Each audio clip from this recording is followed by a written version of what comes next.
जय शिवाजी, जय भीम, जय भीमा कोरेगांव। छत्रपति संभाजीनगर औरंगाबाद के सभी दर्शकगण और नाट्य रसिकगणों को मैं यही विनती करूंगा कि आपके शहर में जो महानाट्य होने जा रहा है भीमा कोरेगांव, इस महानाट्य को आप ज़्यादा से ज़्यादा पैमाने पे आकर इसे देखना चाहिए कि क्या इतिहास हुआ था उस ज़माने में और क्या नहीं हुआ था। मैं इस नाटक का लेखक दिग्दर्शक कबीर दा, मेरे साथ में है आयोजक में सह आयोजक राज बनकर जी और मुख्य आयोजक राव साहेब बनकर जी और इनके साथी है नदीम शेख जी, ये आयोजक में से है।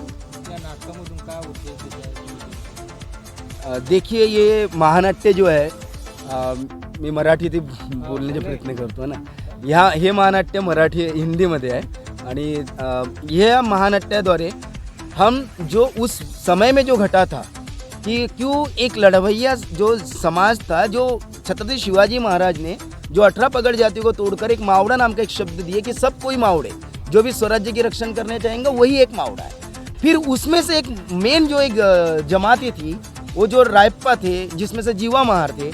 फिर इस जमात को छत्रपति शिवाजी महाराज के चले जाने के बाद, छत्रपति संभाजी राजे के चले जाने के बाद क्यों इस जमात को ऐसा उनके ऊपर एक अमात्य ने, उस वक्त का जो अमात्य था उन्होंने इनके ऊपर में शिक्षा क्यों ला दी, मटका और झाड़ू क्यों बांधा गया, उनको तन ढाकने का भी अधिकार नहीं दिया गया, जंगल पहाड़ों में रहने के लिए मजबूर किया गया।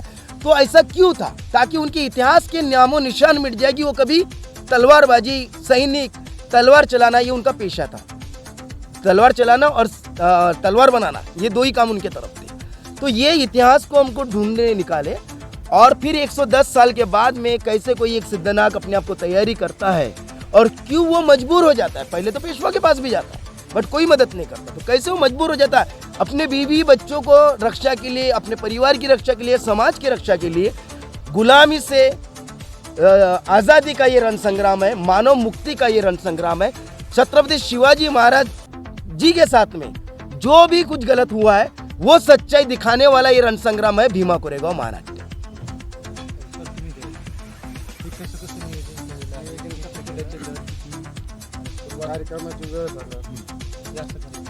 त्यानंतर शेवटी आहे ना मला मंचावर महानाट्याचा आयोजक मी हे महानाट्य आपल्या औरंगाबादवासियांसाठी घेऊन आलो आणि हे महानाट्य औरंगाबादवासियांनी जास्तीतून जास्त प्रमाणात बघावं आणि ह्या नाट्याचा जो काही दडलेला जो इतिहास आहे हा इतिहास सगळ्यासमोर आपण लाईव्ह बघावा।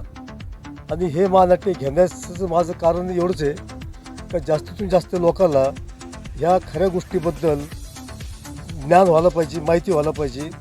आणि मी सर्वसामान्य नाट्यरसिकाचा विचार करूनसुद्धा एक तिकिटाचे दर 100 रुपये, 200 रुपये, 500 रुपये आणि 1000 रुपये असा दर मी ठेवलेला आहे। आणि ह्या महानाट्याचा दिनांक 25 मेपासून दररोज एक शो रात्री 7 वाजेपासून तर 10 वाजेपर्यंत राहील। 30 मेपर्यंत शेवटचा शो आपला 30 मेला राहील। तिकिटाची विक्री मिलिंद कॉलेजच्या गेटवर। जय भीम, जय भीमा कोरेगांव। हे महानाट्य आणण्याचं जे आपलं कारण आहे ते यासाठी आहे की या देशामध्ये स्वराज्याद्वारे समतामूलक समाजाची रचना करण्याचे जे छत्रपती शिवाजी महाराजांनी एक या देशात 3000 वर्षानंतर जो निर्णय घेतलेला आहे, त्या स्वराज्याला कोणी खिळे पाडली आणि कशी पाडली, का पाडण्यात आली, त्यांच्या गेल्यानंतर काय झालं काय नाही, मग हा सर्व देशातले सर्व जाती कशा एक आहे हे समजतो। भीमा कोरेगांव हे महानाट्य एक नाटक नसून गुलामी के खिलाफ में उठाई गई आवाज़ है, मानव मुक्ति का पहला लड़ा है। और इस मानव मुक्ति के पहले लड़े से छत्रपति संभाजी राजे, इनका जो जिन्होंने कट कारस्थान किया गया था उनके साथ ये बदला निकाला गया था और जो गुलामी उनके ऊपर लादी गई थी, जिस वर्ग पर गुलामी लादी गई थी, उस गुलामी को तोड़ने के लिए लड़ाई की गई थी। बाकी सर आपको बताएंगे, आप जो सवाल पूछेंगे उसके हिसाब से जवाब दूंगा।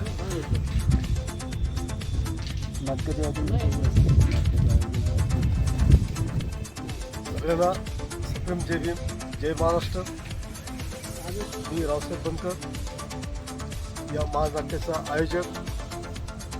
हे महानाट्य घेण्यामागचा माझा खास उद्देश, मी आतापर्यंत ह्या स्टेडियमला तथागत महानाट्य घेतलं होतं, डॉक्टर भीमराव घेतलं होतं, त्याच्यानंतर बा तुझ्या जन्मामुळे हे असे मी महानाट्य जे परिवर्तन घडवू शकता, महापुरुषाचे विचार जे लोक आज शिकले सवरले त्या लोकांना महापुरुष समजतात, पण जे काही परिस्थितीनुसार ज्या लोकांनी शिक्षण घेतलं नाही अशा लोकांना या 3 तासाच्या लाईव्ह शोमधून त्याचं प्रबोधन पण होतं आणि समाजामध्ये एकता निर्माण होण्याचं काम या अशा महानाट्याच्या माध्यमातून केलं जातं. हे महानाट्य मी स्वतः 1 जानेवारीला गोंदियाला जाऊन मी बघितलं. कारण महानाट्य घेण्याच्या पूर्वी हे महानाट्यामध्ये काय आहे कसं आहे ते सगळ्यात पहिले मी समजून घेतलं आणि हे महानाट्य घेतल्याच्या नंतर कुठे जातीय दंगली होणार नाही आणि समाजामध्ये जो काही चुकीचा निर्णय झालेला आहे गेलेला आहे तो ह्या महानाट्याच्या माध्यमातून समाजामध्ये एकनिष्ठता आणि खरी हिस्ट्री ही लोकांसमोर येईल या कारणामुळे मी हे नाट्य घेण्याचा संकल्प केला होता आणि तो आज तुमच्या समक्ष आता त्याची पूर्वतयारी जोरात चालू आहे आणि आनंदाच्या वातावरणामध्ये हसी खेळीच्या वातावरणामध्ये हा महानाट्याचा प्रयोग आपल्या शहरामध्ये 25 पासून तर 30 पर्यंत दररोज एक शो राहील आपला. टायमिंग काय राहील सांगा? त्याचा टायमिंग 7 वाजेपासून तर 10 वाजेपर्यंत राहील. महाराष्ट्राचे महाराष्ट्राचे आतापर्यंत किती आतापर्यंत याचे 4 प्रयोग झाले महाराष्ट्रामध्ये.